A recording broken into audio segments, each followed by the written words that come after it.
somewhere in my thing of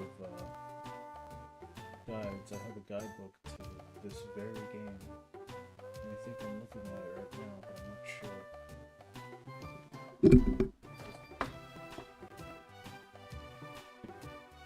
Mystery Dungeon. Originals. Red and blue. Yeah, Pokemon Mystery Dungeon. Red Rescue Team, Blue Rescue Team. Obviously, this is Red Rescue Team.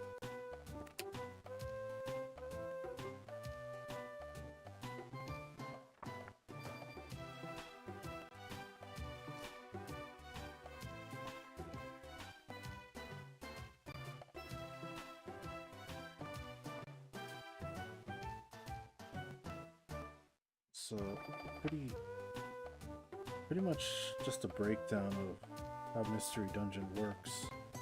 If you've never played a Mystery Dungeon, it's basically what it sounds like. It's the dungeon crawler game. And all you basically gotta do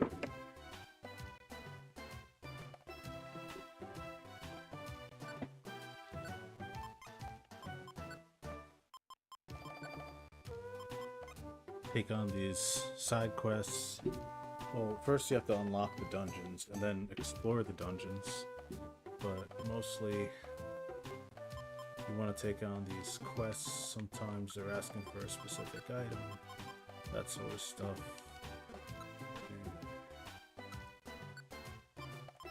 This one wants a sleep seed. Do I have that? Yeah, I do. I guess I should go to Thunderwave Cave first.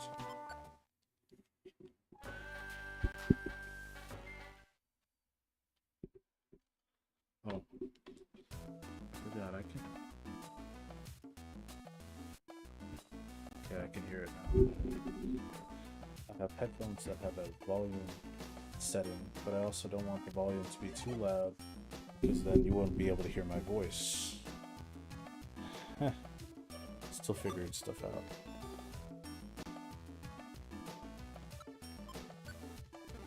Also, apologies in advance if my breathing is kind of loud. I've been cold lately, so I've been having a lot of congestion out of nowhere. Well, not out of nowhere. It's just this is just how it is with the weather and such. I actually hear that the mucus is your body kind of just keeping out harmful bacteria or whatever that's in the dry air. I mean, I'm not a doctor, so obviously I don't know, but it makes sense why, it makes it so hard to breathe sometimes.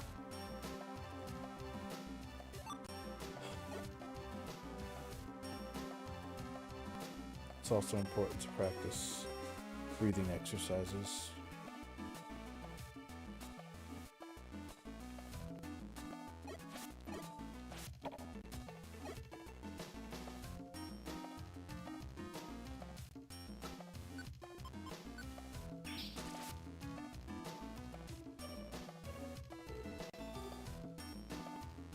It's incredible that they released this on the Switch after they made a pretty legitimate remake of this game.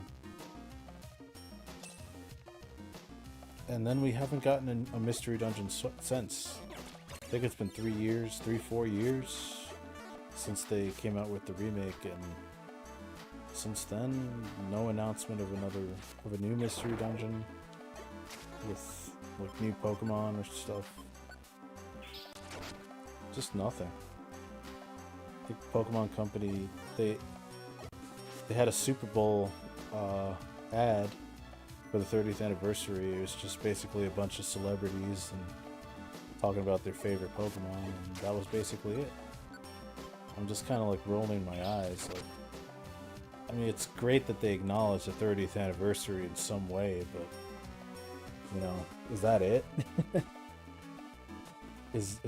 Are we really are they really going to announce something on the 23rd that's going to be substantial for both old and new fans? I don't think so. I think a majority of the original Pokemon fans are well into their 30s, some of them 40s, and I mean, it's not to say like newer generations can't like Pokemon, but newer generations aren't really gonna understand the craze that Pokemon had back in the early 2000s, late 90s. Just the Pokemon craze that was just taking over. And although, you know, that could be said for any big franchise, you know, every franchise has its time in the limelight. Pokemon never actually stopped having its time in the limelight. I mean, I think for the most part, it still stood the test of time as far as being a popular franchise. But I think what a lot of these commercials, ads, what they failed to do is they failed to emphasize why it's such a popular franchise. Like, why is it so important to so many different people? And I think it's, well, right now, the big one, it's nostalgia. But that doesn't even give it credit. Pokemon was a way for us to express ourselves on an individual level. Like, the type of person that you are sometimes, not all the time, but sometimes, is reflected by the type of Pokemon you use, the way you tend to train them up, and then just the way that you tend to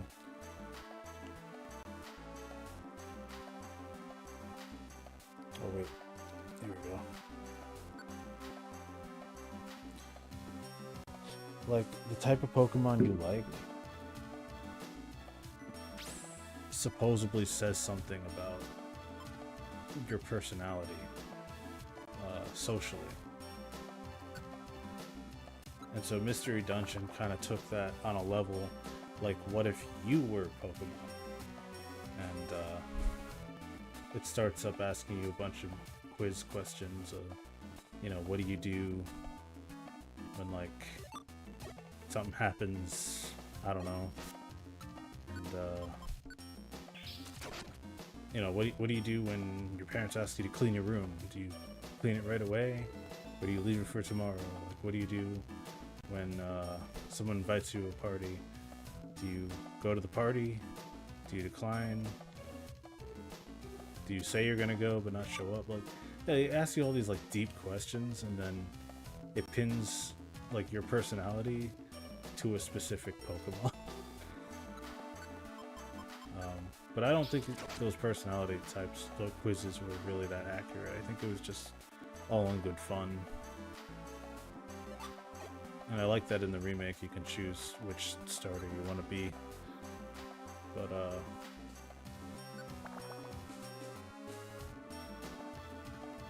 when I think about Pokemon and just how deep the lore goes and how expressive the world is, and it doesn't always reveal everything to you. Like, a lot of what Pokemon is just discovery. It's that call to adventure and discovery that we love in other games, such as The Legend of Zelda or Earthbound. You know, it has that same type of vibe. But mostly its story is grounded in the importance of friendship and bonds and connections with other people, and by extension other Pokemon, because Pokemon is a world where, like, everybody has a Pokemon partner, and that Pokemon partner grows with you. It's like beyond what having a pet is. It's like having basically a animal familiar that just goes with you everywhere in the world. And becomes your friend on a personal level.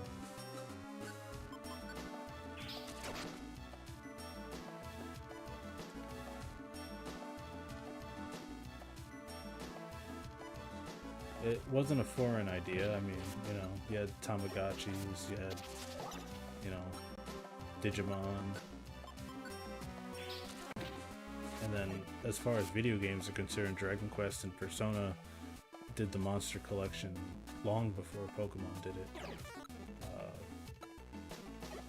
But when people compare it to those games, they kind of miss the point, because Pokemon is heavily grounded on being appealing to,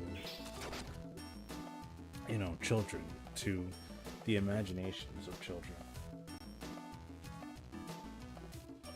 And that's emphasized the way that the main characters are usually 10 years old, going on an adventure. Did I almost attack this guy? Wow. Alright. We just served 2 clients.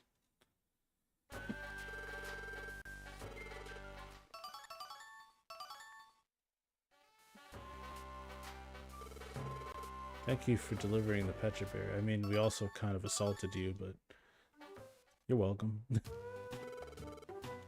Did we do good today? Let's call it a night.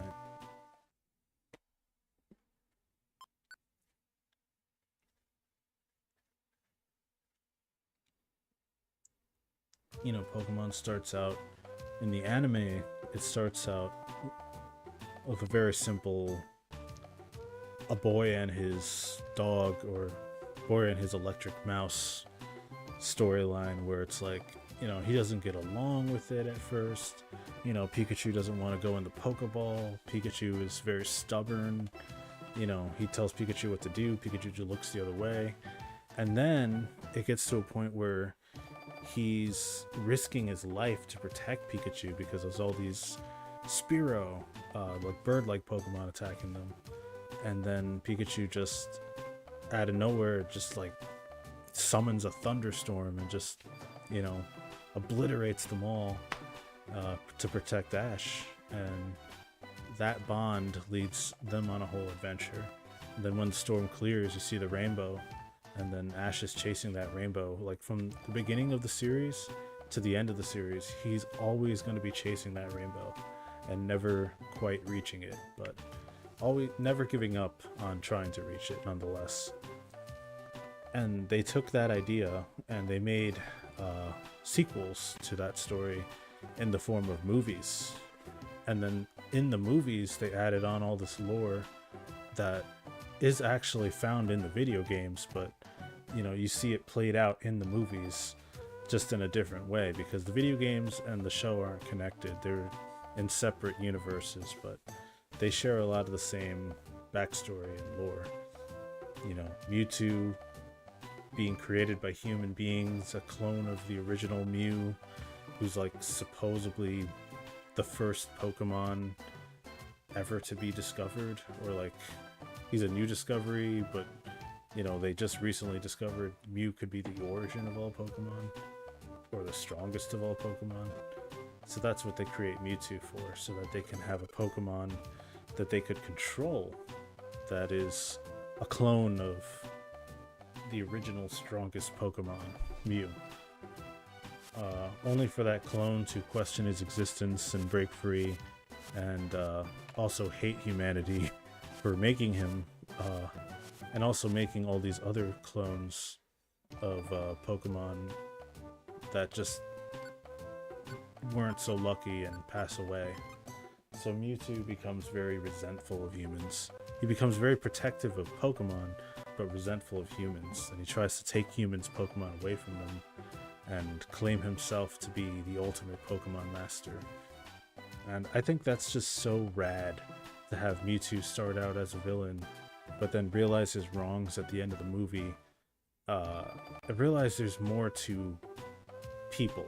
Not just people, not just Pokemon. There's more to nature than what is first presented to you. And because he was just born, you know, he didn't understand this at first, but like as he gets to know the trainers, as he gets to know, or he sees Ash willing to risk his life just to stop him and Mew from fighting each other, he begins to gain an understanding and a self-awareness that like, there's more to life than seeking vengeance for, what was done to you. And there's just such a deepness to that. So, you have Mewtwo in the original. Of course, the next games that came out were Pokemon Gold and Silver. They never really made a movie about Ho-Oh. They made one about Lugia. And obviously Lugia is related to the 3 legendary birds from the Kanto region, Zapdos, Articuno, Moltres. Ho-Oh, however, is connected to the 3 legendary dogs of the Johto region, Raikou, Entei, and Suicune. And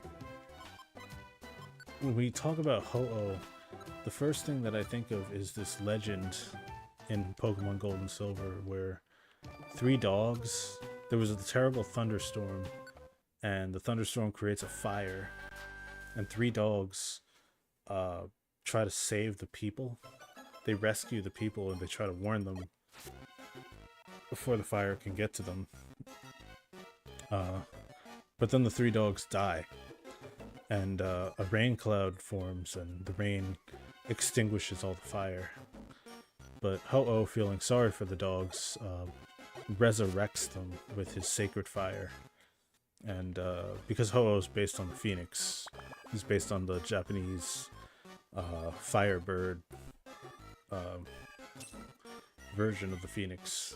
And he resurrects the 3 dogs as Entei, Suicune, and Raikou.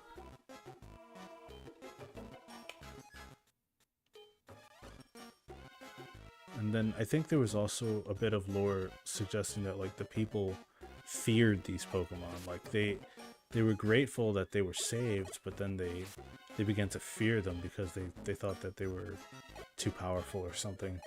So the dogs run away, like they disappear. They become statues, and you can find them in Gold and Silver, but then like once those statues come to life, they just wander off throughout the region.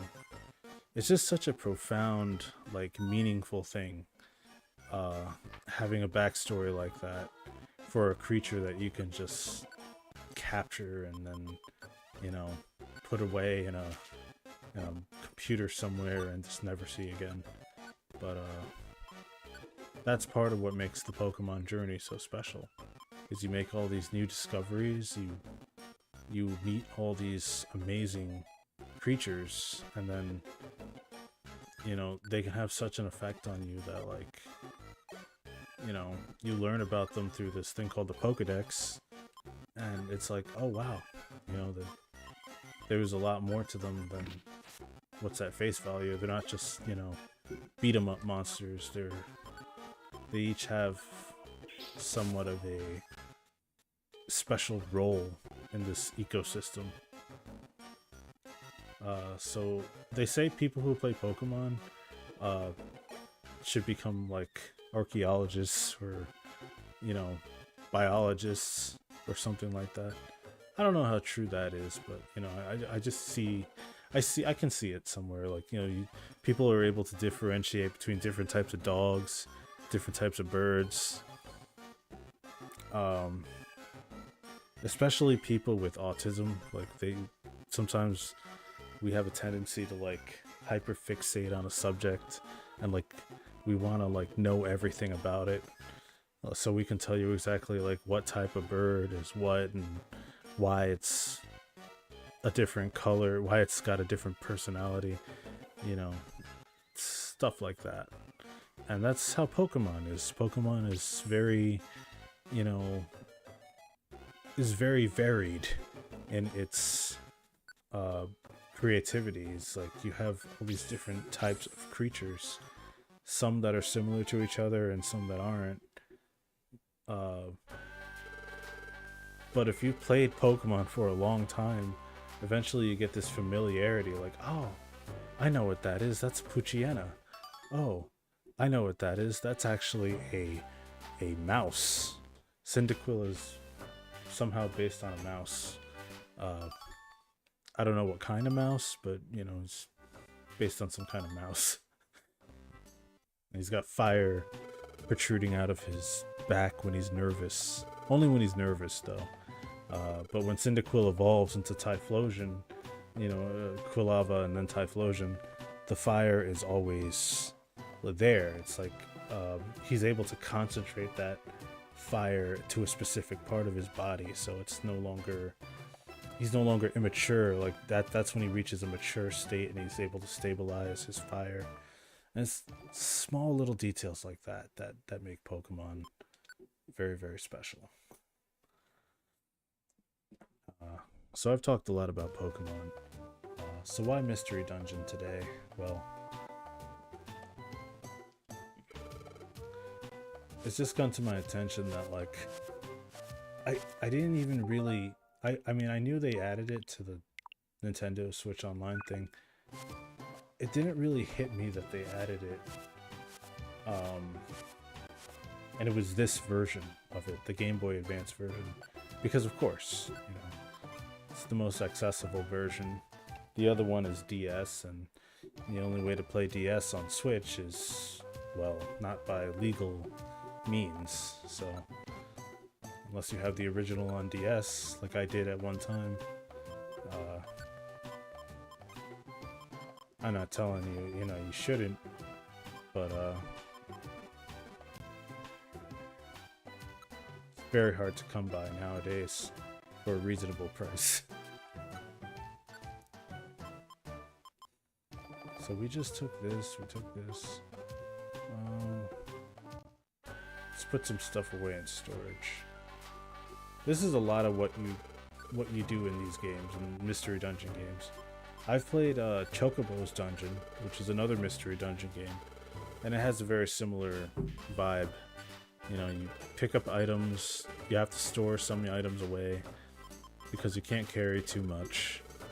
You want to make sure you have some fruit or stuff with you because eventually your belly gets empty when you're exploring the dungeons. So there's like a food mechanic in the game where you don't want your belly to get empty. You have to manage your HP.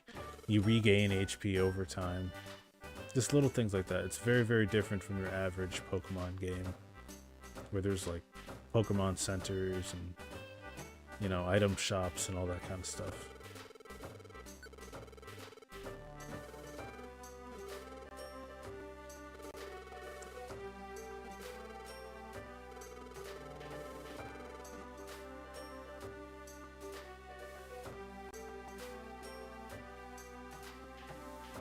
I always used to like coming up here, just pretending I'm staring out into an actual ocean. When I was a kid, I would also fall asleep to this music. It was just the most calming thing I can remember. This and the Donkey Kong Country soundtrack. I think it was the original Donkey Kong Country. The ambient music you get in that game is very, very soothing. So we're supposed to go to Mount Steel, I believe. Let me just check. Yeah, I think we...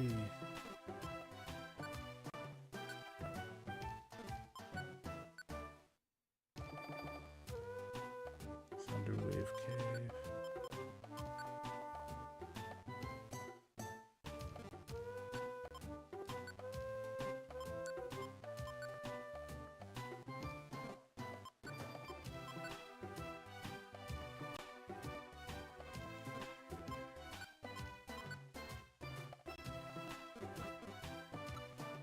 So we're going back to Thunderwave.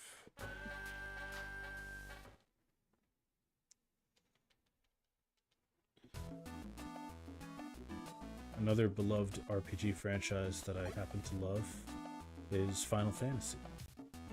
And I'll say this, I would have never gotten into Final Fantasy if it wasn't for Pokemon. And it's not that the two have any similarity whatsoever. They could not be more different. It's just the patience of a turn-based system. Like, turn-based did not seem fun to me at all when I was a kid. Like, it turned me off when I was a kid. Turn-based games, like, I have to wait in order to attack? What is this? And then when I started to understand how RPGs actually work, and things like debuffs and, you know,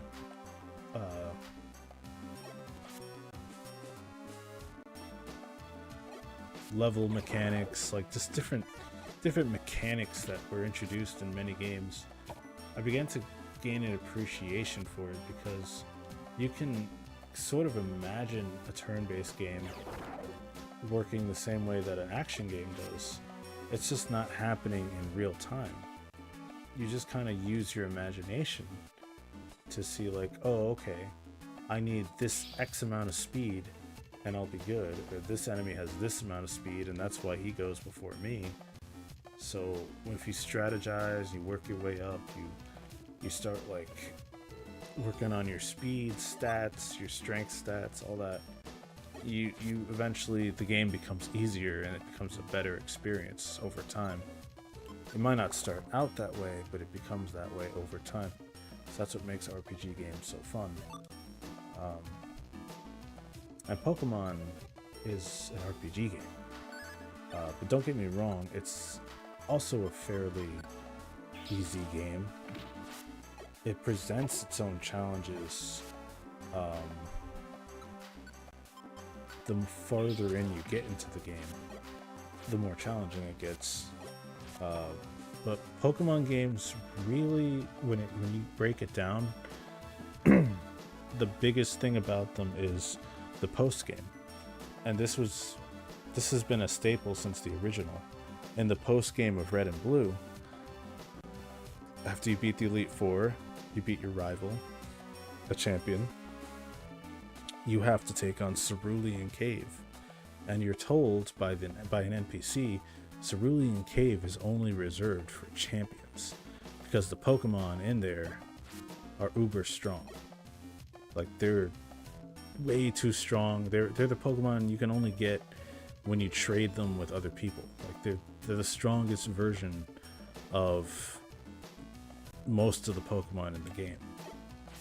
And when you take on Cerulean Cave, it's no joke. Like, the first time around, you could be turned away or turned off by it, because of just how unfair some of the Pokemon can be during battle.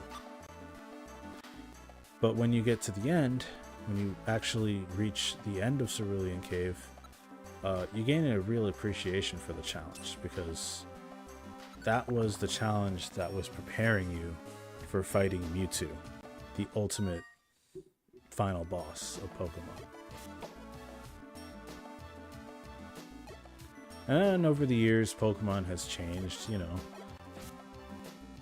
Instead of fighting the legendary at the end of the game, most of the time now in Pokemon games, you just get the legendary from the beginning, or you have to fight it in the middle of the story usually. But yeah, I mean, these days it's so easy to get the legendary because they're iconic, that sometimes, like, especially in the recent games, they just give it to you. It's just a free gift. And while you could say, like, okay, well, maybe I remember the past with rose-colored glasses, like, it wasn't exactly that fun going through Cerulean Cave 20 billion times to catch one Pokemon. But then when I think about fun, it depends on your definition of fun. Is it really fun for a game to hold your hand the whole way through? Or is it more fun when a game challenges you and pushes you to want to continue playing, to want to get better at battling? And then, you know, before you know it, you're a pro. You can take on the world. And it feels good. It feels great.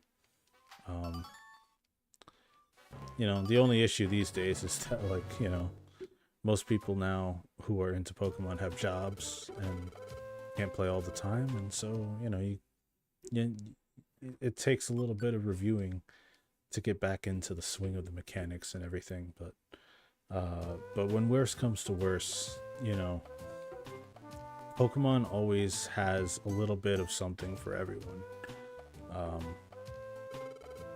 There's always a Pokemon, at least one Pokemon that's someone's favorite, and mine is Lucario. I've always loved Lucario, for basically just how brave he is, just how much, like, I don't know, like a hero. He's just kind of like a superhero. He's Goku. He's Goku in human form. You know, what's not to love? But anyways, I just spent how long talking about Pokemon? Man.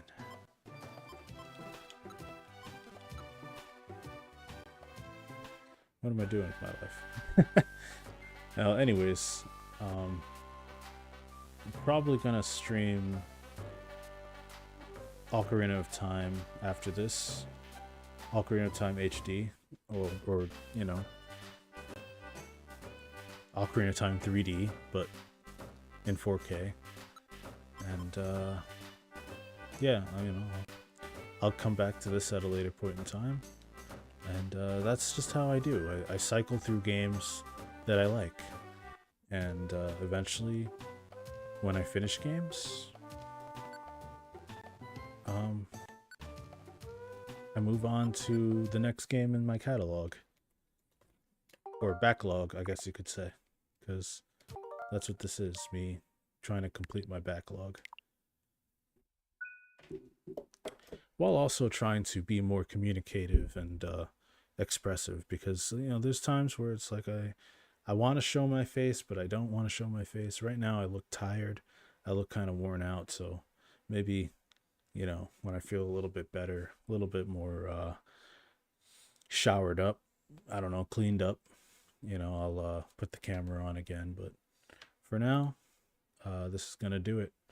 So thanks for joining me for this silent ramble on about Pokemon, and maybe next time I'll talk about something else. Maybe I'll talk about life.